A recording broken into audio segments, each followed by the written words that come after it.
दोस्तों, इस कहानी के पहले भाग का लिंक मैं डिस्क्रिप्शन बॉक्स में दे दूंगी। आप वहां पर लिंक पर क्लिक करके इस कहानी का पहला भाग सुन सकते हैं। इसके अलावा दोस्तों, मैं कमेंट बॉक्स में भी पिन कमेंट में इसका लिंक दे दूंगी। आप वहां से भी इस कहानी का पहला भाग सुन सकते हैं। तो चलिए दोस्तों, कहानी के दूसरे और अंतिम भाग को शुरू करते हैं। मैं सोनिया को बाहों में लिए हुए था और मेरे हाथों की पकड़ उसकी कमर पर मजबूत होती जा रही थी। जैसे ही मैंने उसे छुआ था, मेरे जज्बात भड़क उठे थे। ये पल ऐसे थे कि मैं खुद पर कंट्रोल नहीं कर सकता था और ना ही मैं कंट्रोल करना चाहता था। लेकिन शायद भगवान को मुझे बचाना था, क्योंकि सोनिया की बहुत ही खतरनाक चाल थी जो वो मेरे साथ चल रही थी। मैंने जल्दी से सोनिया को खुद से दूर धक्का दिया था।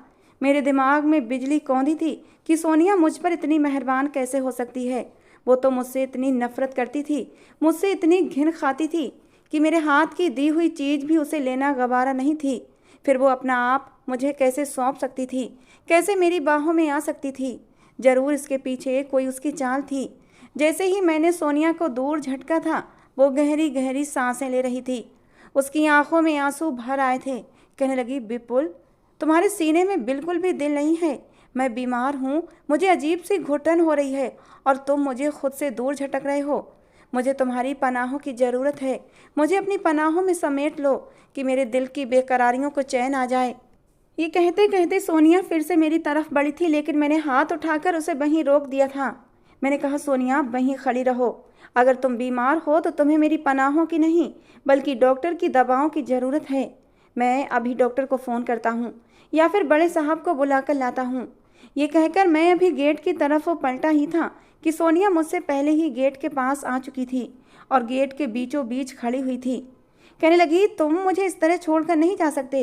मैं मोहब्बत के लिए तरस रही हूँ। मुझे मोहब्बत चाहिए। मुझे अपनी मोहब्बत से सैराब कर दो। तुम समझते क्यों नहीं हो? प्यार हो गया है मुझे तुमसे और तुम्हारी मोहब्बत की बारिश में भीग जाना चाहती हूँ। आज हर हद से गुजर जाना चाहती हूँ। ये कहकर सोनिया फिर से मेरे करीब आई थी और ये देखकर मेरे दिमाग में एक बिजली सी चमकी थी कि सोनिया गेट के पास खड़ी होकर न जाने किस पल दरवाजे को अंदर से बंद कर चुकी थी। दरवाजे को अंदर से बंद देखकर मेरे 14 तबक रोशन हुए थे। सोनिया मेरे सीने से लगी हुई थी। वो मुझसे ऐसे थी जैसे गोंद हो। मैंने कहा, सोनिया, मैं तुम्हें तुम्हारे इरादों में कामयाब नहीं होने दूंगा। मेरी इस बात पर सोनिया का कहकहा बुलंद हुआ था। कहने लगी कि मैं अपने इरादों में कामयाब हो चुकी हूँ। और ये कहते कहते सोनिया ज़ोर ज़ोर से चीखने लगी। वो अपने पापा को बुला रही थी। पापा, पापा, जल्दी से आएं। सोनिया मुझसे अलग हुई थी और उसने वो मैक्सी उतार कर एक सिंपल सा नाइट सूट पहन लिया था। अपने बालों को क्लेचर से आज़ाद करके उन्हें फैला लिया था और अब अपने कपड़े जगह जगह से।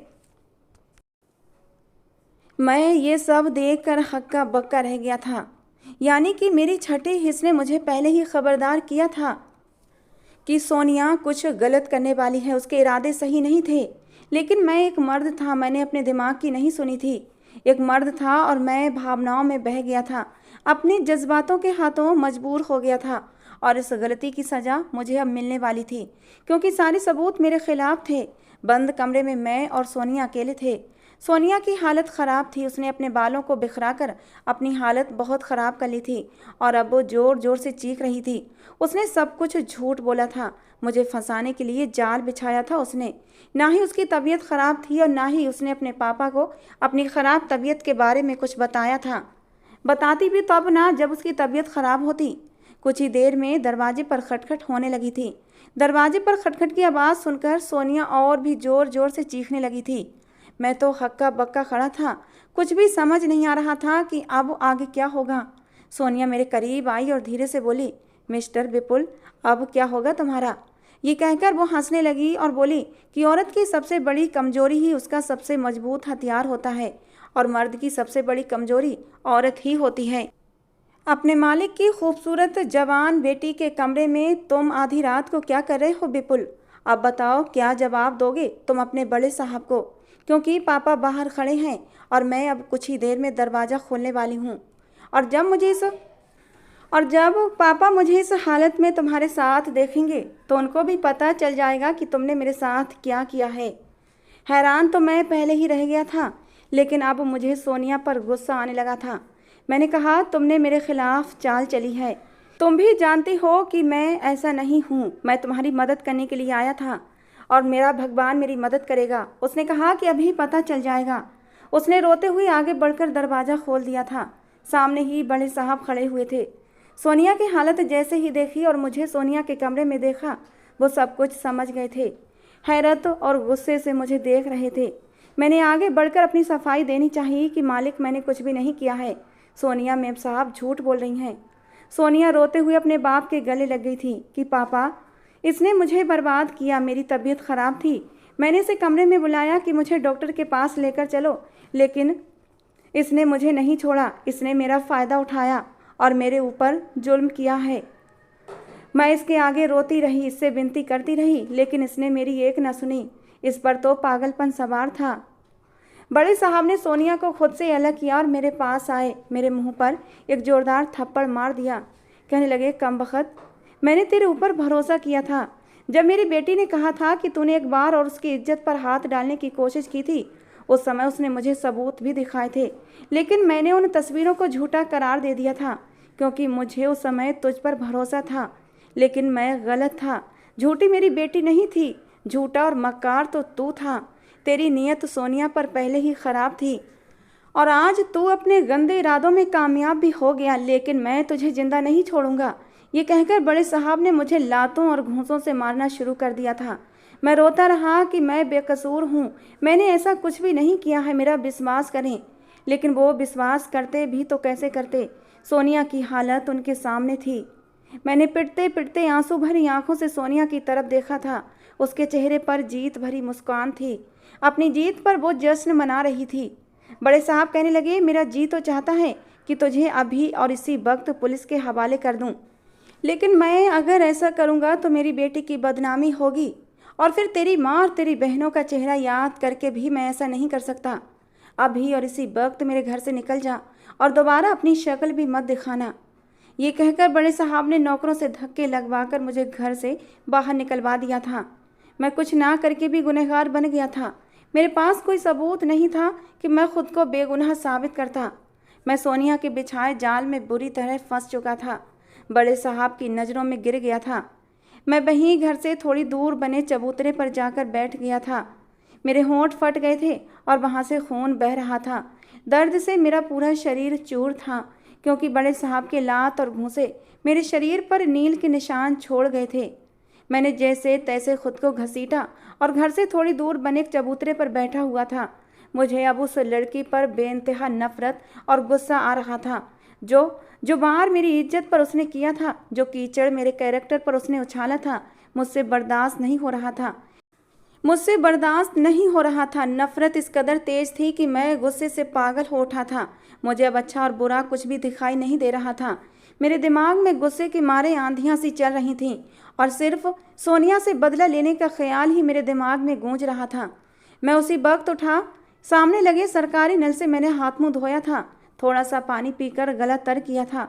मेरी हालत पहले से अब ठीक लग रही थी। मैं लंगड़ाता हुआ बंगले के पीछे साइड में चला आया था।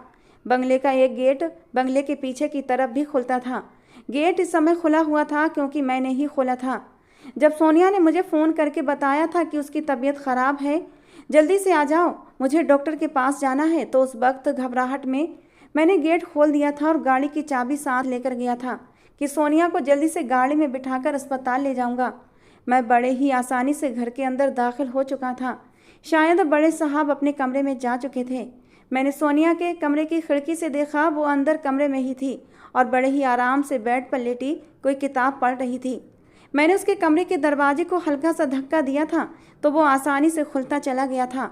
वो बड़े ही बेफिक्र अंदाज में अपने बेड पर लेटी किताब पढ़ने में मगन थी। मुझे कमरे में आता देखकर वो एकदम से हैरान हुई थी, दंग रह गई थी मुझे सामने देखकर। गुस्से से बोली, तुम्हारी अक्ल अभी तक ठिकाने नहीं आई जो तुम दोबारा मेरे कमरे में आ गए। इस बार तो पापा ने तुम्हें सिर्फ नौकरी से निकाला है, लेकिन अब अगर मैंने पापा को बुला लिया तो तुम्हें पुलिस के हवाले कर देंगे।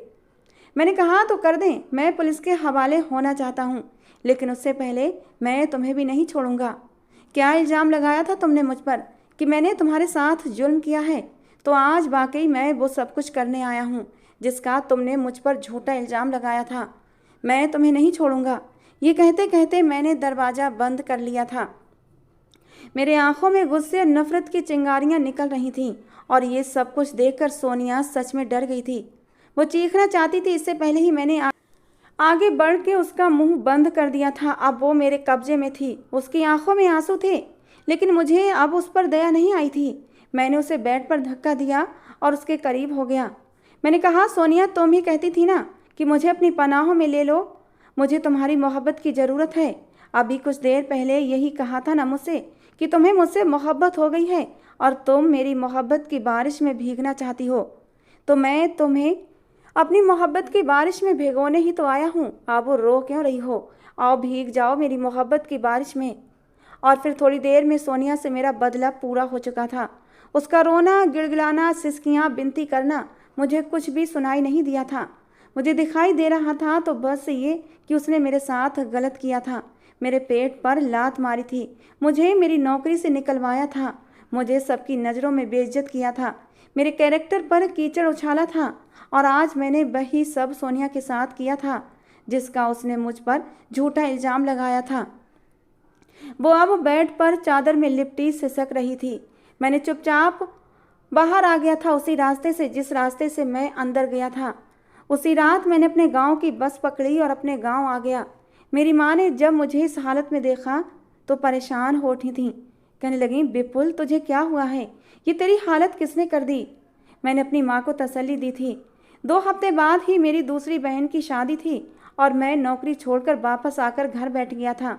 जब मैंने माँ को ये बात बताई कि मेरी नौकरी छूट गई है तो वो परेशान हुई थी, लेकिन मैंने माँ को तसल्ली दी कि माँ, सब कुछ ठीक हो जाएगा। ये कहकर मैं अपने कमरे में चला आया था, लेकिन मेरा दिल बहुत बेचैन था। मुझे तो लगता था सोनिया से अपनी इंसल्ट का बदला लेकर मेरे दिल को सुकून मिल जाएगा, लेकिन ऐसा नहीं था। मेरे दिल का सुकून तो ना जाने कब का खो चुका था। सोनिया की सिसकियाँ रह रहकर मेरे कानों में गूंज रही थीं। मैंने सोने की कोशिश की थी, लेकिन मुझे नींद नहीं आ रही थी। जैसे तैसे सुबह हुई थी और मैं अपनी बहन का दहेज को बनाने के लिए दर दर पर हाथ पैर मारना शुरू कर दिए थे। इससे पहले तो मुझे बहन की शादी की कोई चिंता ही नहीं थी, क्योंकि बड़े साहब ने मुझसे कह दिया था कि वो शादी का सारा खर्चा उठा लेंगे। लेकिन अब वो ऐसा कुछ भी होने वाला नहीं था। शादी के दिन करीब आ रहे थे और मेरे पास फूटी कौड़ी भी नहीं थी। जब कहीं से भी बात नहीं बनी तो मैंने लड़के वालों से साफ बात की, लेकिन वो लोग बिना दहेज के शादी करने के लिए बिल्कुल भी तैयार नहीं थे और मेरी बहन से रिश्ता तोड़कर चले गए। इस बात का मेरी माँ को बहुत सदमा लगा था। एक तो नौकरी चली गई थी, ऊपर से बहन का रिश्ता भी टूट गया था। मेरी माँ बिस्तर से लग गई थी। मैं दिन रात घर का खर्च चलाने के लिए मेहनत कर रहा था। मैंने ज़मीनों में काम करना शुरू कर दिया। दिन रात धूप में काम करता, फसल की कटाई भी करता, हल भी चलाता था। मेरे हाथों में छाले पड़ गए थे। मगर माँ की तबीयत दिन ब दिन खराब होती जा रही थी। घर के हालात भी दिन ब दिन बिगड़ते ही जा रहे थे। मेरी कमाई में मेरे हाथ में इतने पैसे नहीं आ रहे थे कि माँ की दवाइयाँ और घर के खर्च चला पाता और बहन की शादी के लिए दहेज बना पाता। घर के हालातों से तंग आकर मेरी बहन खुद को ही मुजरिम समझने लगी थी। उसे लगता था कि उसकी शादी टूटने का गम माँ ने खुद को लगा लिया है और उसने जज्बात में आकर गलत कदम उठा लिया। वो घर से निकल गई और हमारे गांव से थोड़ी दूर पर बने एक मेन रोड पर आ गई। एक जोरदार चीख गूंजी थी। वहाँ आसपास लोगों की भीड़ जमा हो गई। किसी ने मुझे आकर बताया कि तुम्हारी बहन का एक्सीडेंट हो गया है। मैं पागलों की तरह वहाँ भागा था। मेरी बहन की हालत बहुत ख़राब थी। मैं उसे अस्पताल लेकर गया। वो बच तो गई थी, लेकिन उसकी दोनों टांगें खराब हो गईं। डॉक्टरों ने कह दिया कि अब ये पूरी ज़िंदगी चल नहीं सकती। बहुत कम उम्मीद है कि इसके पैर ठीक हो पाएंगे। बहन की ऐसी हालत देखकर तो मेरी माँ अब और भी अंदर से टूट गई थी। उन्होंने मेरी बहन का और मेरी नौकरी जाने का ऐसा सदमा लिया कि वो बिस्तर से उठ ना सकीं। एक रात ऐसी सोई कि दोबारा सुबह को उठी नहीं थी। मैं और मेरी बहन अब इस दुनिया में अकेले रह गए थे। मैं अपनी अपाहिज बहन को देख देख कर रोता था। मेरा घर बर्बाद हो गया था। मुझे अब सोनिया की भी बहुत याद आती थी। शायद मैंने उसके साथ गलत किया था। उसकी सिसकियाँ मेरा घर बर्बाद कर गई थीं। मेरी माँ की जान ले ली। मेरी बहन अपाहिज हो गई। उसका रिश्ता भी टूट गया। मैंने उसके साथ जो कुछ भी किया था इंसानियत से गिरा काम था। उसने भले ही मुझे अपने जाल में फंसाना चाहा। मेरे साथ गलत किया, लेकिन मेरा फ़र्ज़ बनता था कि मैं इंसानियत से ना गिरता, बल्कि उसे सुधारने की कोशिश करता। मेरा यही तो काम था, लेकिन मैंने क्या किया, उसको दागदार कर दिया। सोनिया का ख्याल दिन रात मेरे दिमाग पर हावी रहता था, और फिर एक दिन मुझ पर यह खुलासा हुआ कि मैं तो सोनिया से मोहब्बत कर बैठा हूँ, और इसीलिए सोनिया मेरे ख्यालों से निकलती नहीं थी। मुझे वो पल याद आया जब सोनिया ने मुझे फ़ोन करके बुलाया था कि मेरी तबीयत ख़राब है, तो मैं कैसे बदहवास और पागलों की तरह सोनिया के पास पहुंचा था। मैंने टाइम भी नहीं देखा था कि घड़ी में टाइम क्या है, और जल्दबाजी में सोनिया के पास पहुंच गया था। ये मेरी मोहब्बत ही थी कि मैं उसे तकलीफ़ में नहीं देख सकता था, लेकिन ये खुलासा मुझ पर देर से हुआ था, जब सब कुछ ख़त्म हो चुका था। सोनिया के साथ जो कुछ मैंने किया था वो तो मुझसे नफ़रत करती होगी, मेरी शक्ल भी देखना नहीं चाहती होगी। मैं चाहता था कि मैं सोनिया से माफ़ी मांग लूं, लेकिन मेरे अंदर इतनी हिम्मत नहीं थी कि मैं अपने किए गए पाप की उससे माफ़ी मांग पाता। यहाँ तक कि मेरे अंदर तो उसके सामने जाने की भी हिम्मत नहीं थी। समय का काम है गुजरना, और वो अपनी रफ्तार से गुजरता जा रहा था। मेरी बहन की हालत में बिल्कुल भी सुधार नहीं था। धीरे धीरे इस बात को 2 साल गुजर चुके थे। एक बार मैं अपनी बहन को लेकर शहर के अस्पताल गया था। मुझे किसी ने बताया था कि बहुत ही अच्छे डॉक्टर हैं, तुम्हारी बहन का इलाज हो जाएगा और वो अपनी पैरों पर खड़ी हो पाएगी। मैंने अपनी ज़मीनें बेच दी और अपनी बहन का इलाज कराने शहर आया था। वहाँ पर डॉक्टरों ने मेरी बहन को एडमिट कर लिया था और उसके पैरों का ऑपरेशन चल रहा था। मैं बाहर बैठा अपनी बहन की सलामती की दुआएं कर रहा था कि तभी मुझे पीछे से डॉक्टरों की बातें करने की आवाज़ें सुनाई दी थीं।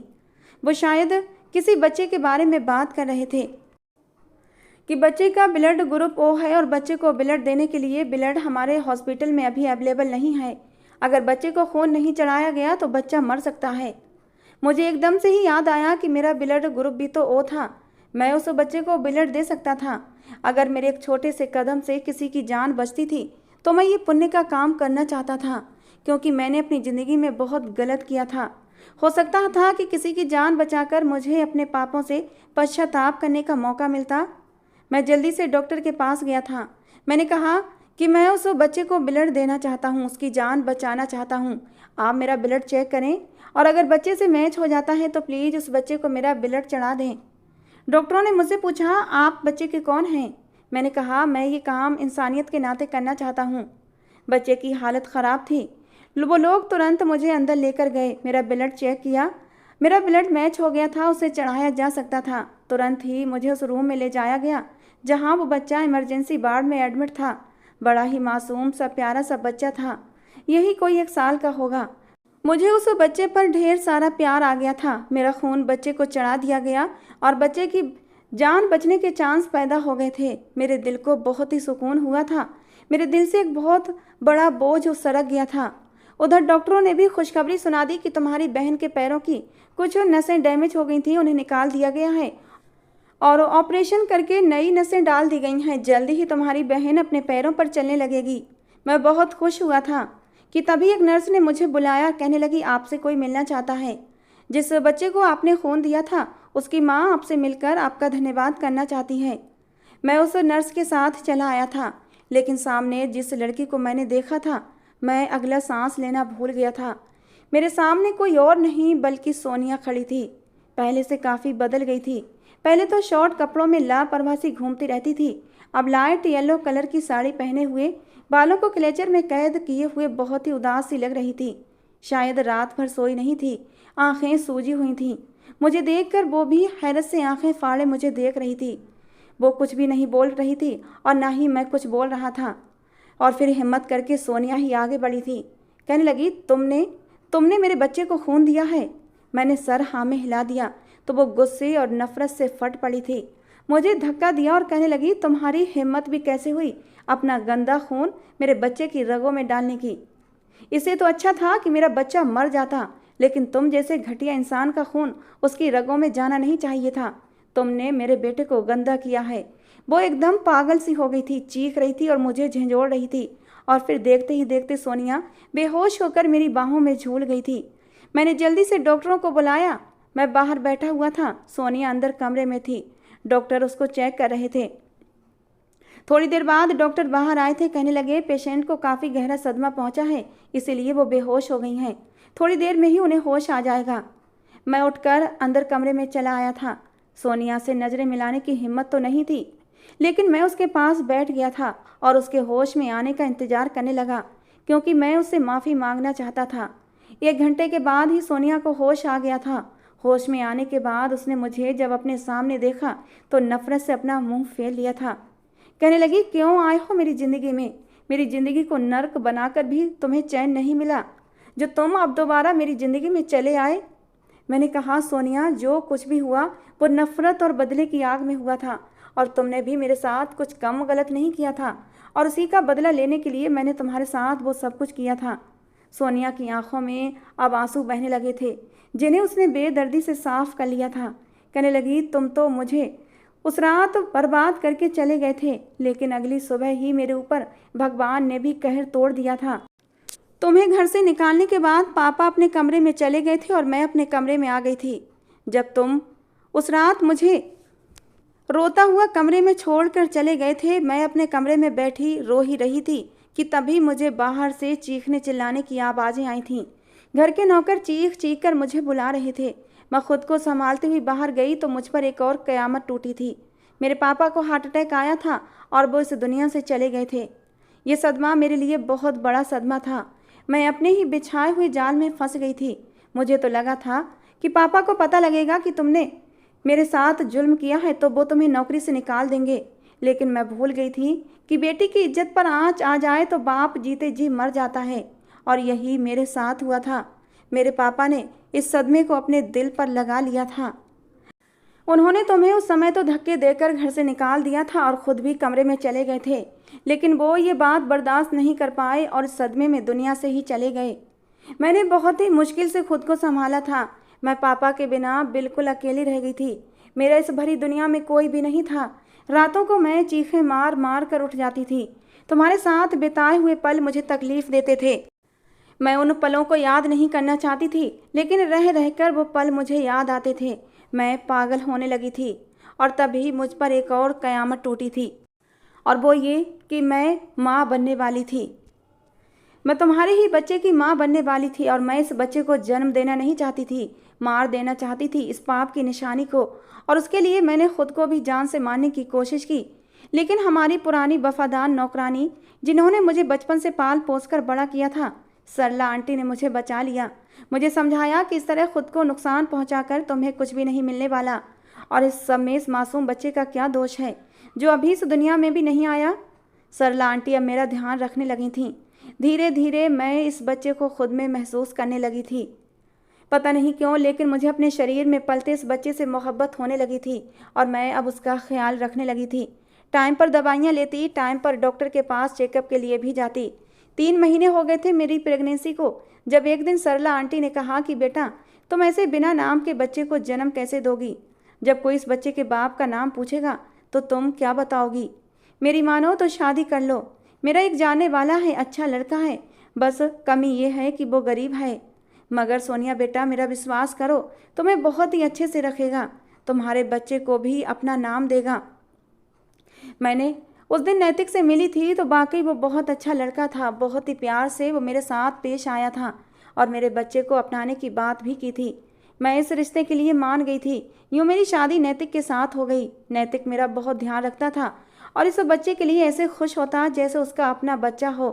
लेकिन ये खुशी भी मेरे नसीब में ज़्यादा नहीं थी। जिस दिन मैंने बच्चे को जन्म दिया था, नैतिक ऑफिस के सिलसिले में शहर से दूर था। मैंने उसे फ़ोन करके बताया कि तुम एक बेटे के बाप बन गए हो, तो वो खुशी खुशी मुझसे मिलने घर आ रहा था, लेकिन रास्ते में उसका एक्सीडेंट हो गया और मौके पर ही उसकी जान चली गई। मैं एक बार फिर से भरी दुनिया में अकेली रह गई थी। उस दिन मैं अपने बच्चे को अपने सीने से लगाकर फूट फूट कर रोई थी। उस दिन मुझे एहसास हुआ था कि मैंने तुम्हारे साथ बहुत गलत किया था और शायद भगवान ने मुझे इसी बात की सज़ा दी थी। पहले मेरे पापा को मुझसे छीन लिया, उसके बाद मेरी ज़िंदगी में प्यार के पल नसीब हुए थे तो मेरा पति भी मुझसे छीन लिया। अब मैंने अपने जीने का मकसद अपने बेटे को बना लिया था, लेकिन मेरा बच्चा भी पैदाइशी तौर पर बहुत कमज़ोर था। वो जल्दी जल्दी बीमार होता रहता था। उसके अंदर खून की बहुत कमी थी और इस बार बीमार हुआ तो डॉक्टर भी उम्मीद छोड़ चुके थे। उसे खून की सख्त ज़रूरत थी, लेकिन उसका ब्लड ग्रुप हॉस्पिटल में अवेलेबल नहीं था। और तब मुझे पता चला किसी अच्छे और नेक आदमी ने मेरे बच्चे को खून देकर उसकी जान बचाई है। मैं उस आदमी का धन्यवाद करना चाहती थी, लेकिन जब तुम्हें देखा तो मेरा सर चकरा गया था। मुझे सब कुछ याद आता चला गया। अनजाने में तुमने अपने ही बेटे की जान बचाई है। मेरा बेटा सोनू तुम्हारा ही बेटा है। ये कहकर सोनिया फूट फूट कर रोने लगी थी। मैंने आगे बढ़कर सोनिया को तसल्ली देना चाही, लेकिन इससे पहले ही सोनिया मेरे सीने से लग गई थी और तड़प तड़प कर रोने लगी। न जाने कब से उसके दिल में दर्द का गुबार भरा हुआ था, जो आज आंसुओं की सूरत में निकाल देना चाहती थी। मैंने भी सोनिया को अपनी बाहों के घेरे में ले लिया था। गलत मैंने भी किया था, गलत सोनिया ने भी किया था, और हम दोनों को ही अपनी गलतियों को एहसास था। कहने लगी, विपुल मुझे माफ़ कर दो। पापा के लापरवाह अंदाज और उनके ध्यान न देने पर मैं जिद्दी हो गई थी, बिगड़ गई थी। लेकिन मुझे भी प्यार की ज़रूरत थी। प्यार के 2 पल चाहती थी जो मुझे नसीब नहीं थे। लेकिन जब तुम चले गए थे तब मुझे एहसास हुआ था कि मैं तो तुमसे प्यार करती थी। तुम्हारे जाने के बाद मुझे तुम्हारी कमी महसूस हुई थी। पूरे घर में तुम्हें ढूंढा करती थी। सोते सोते तुम्हें आवाज़ें लगाकर उठ जाया करती थी, क्योंकि तुम मेरी रग रग में बस चुके थे। तुम्हारे साथ नफ़रत का रिश्ता निभाते निभाते कब तुमसे मोहब्बत हो गई पता ही नहीं चला। लेकिन शायद उस रात तुमने मेरे साथ जो कुछ किया था, मुझे तुम पर गुस्सा भी था, इसलिए मैं तुम्हें ढूंढती हुई तुम्हारे पास नहीं आई थी। लेकिन विपुल, आज भगवान ने जो किया अच्छा ही किया है। आज जाने अनजाने तुमने हमारे बच्चे की जान बचा ली है। मैंने सोनिया के आंसू पोंछ दिए थे। मैंने कहा, सोनिया मुझे माफ़ कर दो। मैं भी उस दिन के बाद एक पल भी चैन की नींद नहीं सोया हूँ। मेरा पूरा घर बर्बाद हो गया। मेरी बहन का रिश्ता टूट गया। उसने खुदकुशी करने की कोशिश की तो उसके पैर खराब हो गए, और उसके गम में मेरी माँ दुनिया से चल बसी। आज उसी को लेकर हॉस्पिटल आया था। उसका ऑपरेशन है और डॉक्टरों ने आज मुझ पर खुशियों के दरवाजे खोल दिए हैं। मेरी बहन का ऑपरेशन सक्सेस हुआ है और डॉक्टरों ने बताया है कि मेरी बहन की टांगें सही हो गई हैं और अब वो अपने पैरों पर चल सकती है। मैं तुम्हारा गुनहगार हूँ सोनिया, मुझे माफ़ कर दो। आज हम दोनों ने ही अपने दिल के दर्द आंसुओं की सूरत में बहा दिए थे। कुछ ही दिन बाद मैं अपनी बहन, अपने बच्चे और सोनिया को लेकर सोनिया के ही घर आ गया था, और मैंने सोनिया से शादी कर ली थी। अब मैं उसे ज़िंदगी में सारी खुशियाँ देना चाहता था। शादी की पहली रात सोनिया के पास जाते हुए मेरे कदम पता नहीं क्यों मन भर के हो रहे थे। कमरे में गया तो सोनिया दुल्हन के जोड़े में बेड पर बैठी हुई थी। मुझे देखकर खड़ी हो गई। मैंने सोनिया को हाथ से पकड़कर बेड पर बिठाया था। उसकी उंगली में मुंह दिखाई की अंगूठी भी पहनाई थी। सोनिया ने कंधे पर अपना सर टिका दिया था। कहने लगी, विपुल, काश हम अपनी मोहब्बत को पहले ही पहचान जाते तो आज मेरे पापा मेरे साथ और तुम्हारी माँ तुम्हारे साथ होती। लेकिन शायद भगवान को यही मंजूर था। लेकिन वादा करो विपुल, अब कभी मुझे छोड़कर नहीं जाओगे। सोनिया को बाहों में भरते हुए मैंने वादा किया था कि मैं अब तुम्हें छोड़कर कहाँ जा सकता हूँ, हमेशा तुम्हारे साथ रहूँगा। आगे आने वाली ज़िंदगी में सिर्फ खुशियाँ ही खुशियाँ थीं, गम का नाम भी नहीं था। दोस्तों, आज की हमारी ये कहानी आपको कैसी लगी ज़रूर बताना। पसंद आई हो तो प्लीज़ लाइक करना। रोज़ एक नई कहानी सुनने के लिए हमारे चैनल को भी सब्सक्राइब करना। मिलते हैं दोस्तों अगली किसी नई कहानी के साथ।